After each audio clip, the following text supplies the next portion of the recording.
Now, in the spate of drug abuse and criminality in Nigeria, a non-profit organization in conjunction with the Ministry of Youth and Social Development have organized a one-day summit for youth on the side effects of substance intake.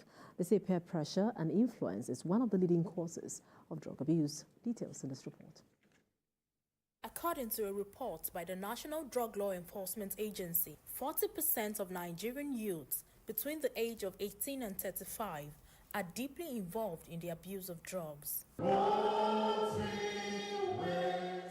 In addressing this menace, over 500 youths drawn from various secondary schools, tertiary institutions, youth interest groups and organizations are gathered for this symposium tagged Creating Hope by Fighting Drug Abuse and Crime. We use this month to educate the youth, talk to them, prepare them for tomorrow, try to guide them against different vices, drug abuse, and all the different things they get into. We had a very robust strategy session in which we were trying to determine what is the most important issue that affects the youth in our country. Celebrities from different walks of life who have made remarkable impacts in their various professions were present to share from their wealth of knowledge and experience. If we're not speaking against drugs and crimes and all those kinds of vices, they're just going to keep doing what they see us do. Parents and guardians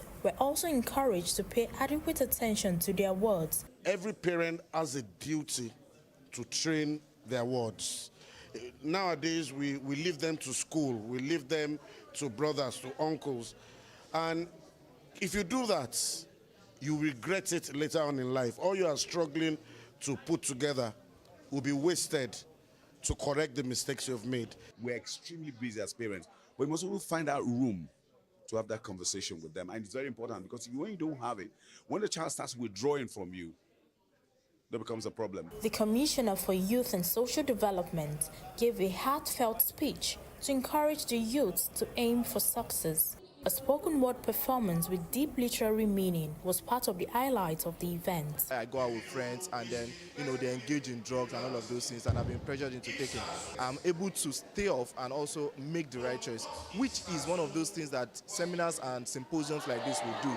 With joint efforts like this, youth will be instilled with the right values to prepare them for leadership opportunities in the future. Zainab Akonde, TVC News, Lagos.